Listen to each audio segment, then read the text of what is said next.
नमस्कार, मी भाग्यश्री पाठक.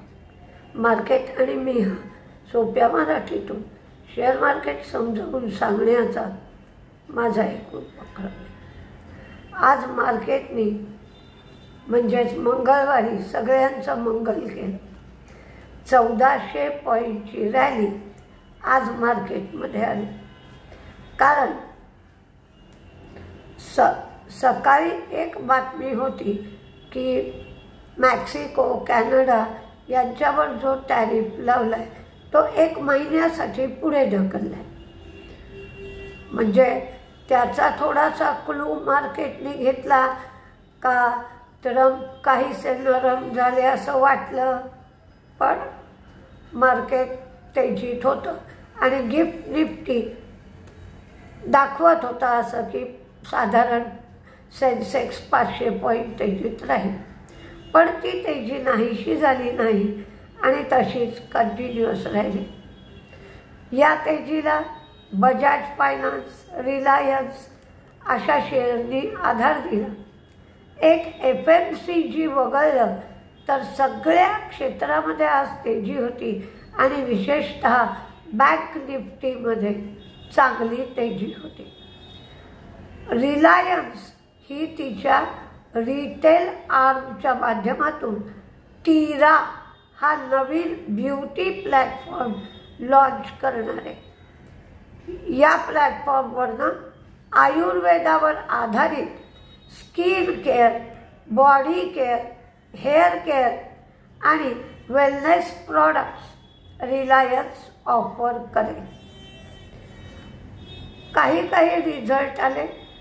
टाटा पॉवरचा रिझल्ट आला. प्रॉफिट वाढलं, रेव्हेन्यू वाढलं, मार्जिन वाढलं, रिझल्ट चांगला आला.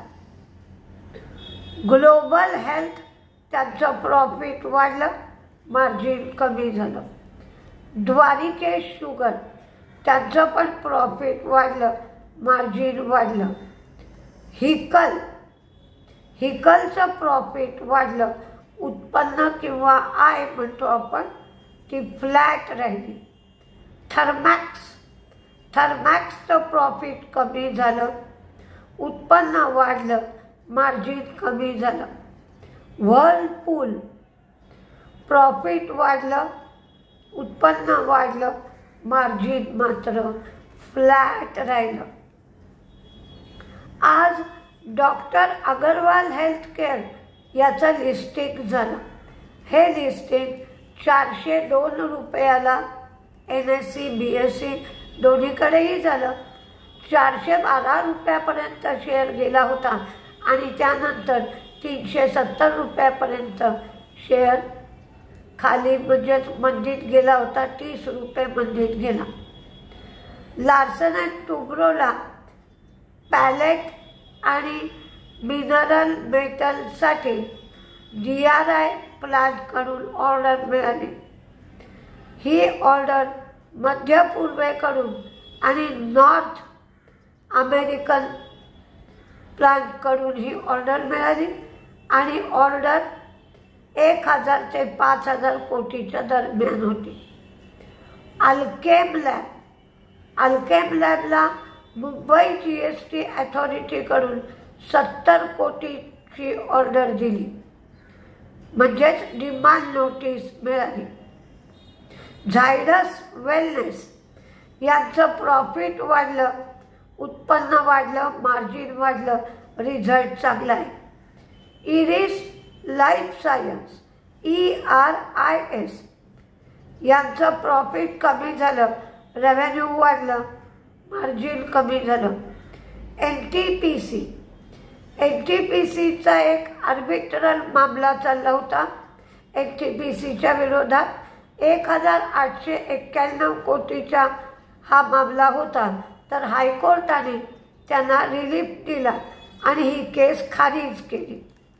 मिश्र धातू निगम यांचं प्रॉफिट वाढलं, रेव्हेन्यू कमी झालं. वन मोबिक्विक ही फायद्यातून तोट्यात गेली. थर्मॅक्सचा प्रॉफिट कमी झाला, रेव्हेन्यू वाढलं, मार्जिन कमी झालं. त्याचबरोबर गोदरेज प्रॉपर्टी, त्यांचं प्रॉफिट वाढलं, रेव्हेन्यू वाढलं, मार्जिन वाढलं. मँगलोर केमिकल आणि फर्टिलायझर यांचं प्रॉफिट रेव्हेन्यू वाढलं, मार्जिन कमी झालं. बजाज इलेक्ट्रिकल्स प्रॉफिट कमी झालं, रेव्हेन्यू मार्जिन वाढलं. अजमेरा रिॲलिटी यांचं प्रॉफिट वाढलं, रेव्हेन्यू कमी झालं. व्ही मार्ट यांचं प्रॉफिट रेव्हेन्यू दोन्हीही वाढलं. कजारिया सिरॅमिक्स यांचं प्रॉफिट कमी झालं, रेव्हेन्यू वाढलं, मार्जिन कमी झालं. एशियन पेंटचा प्रॉफिट, रेव्हेन्यू, मार्जिन सगळ्याच गोष्टी कमी झाल्या, पण अपेक्षा जी होती त्या अपेक्षेपेक्षा रिझल्ट चांगला आला.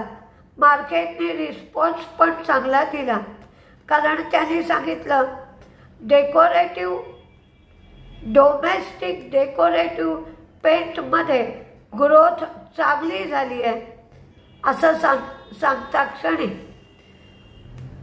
मार्केटमध्ये शेअर वाढू लागला.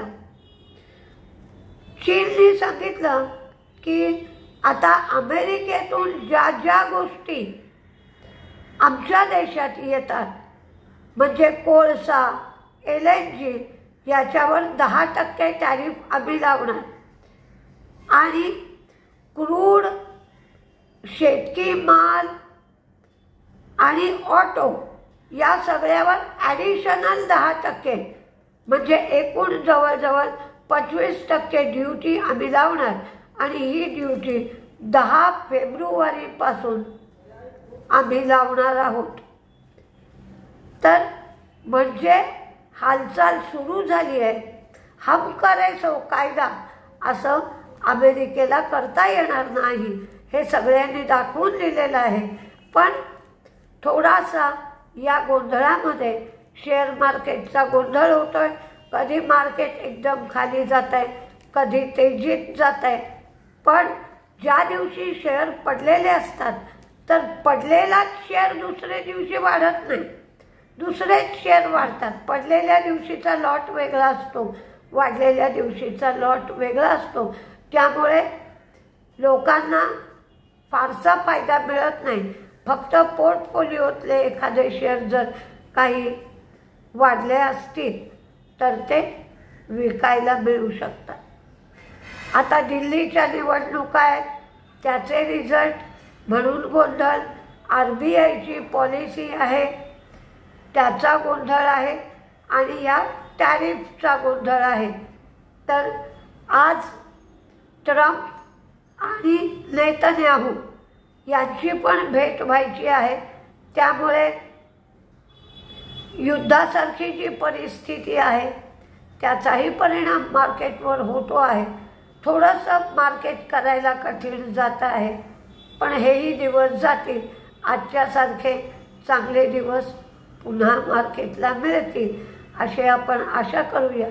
आणि उद्याचं मार्केट काय सुचवत आहे ते उद्या सकाळी मी तुम्हाला सांगेन. नमस्ते.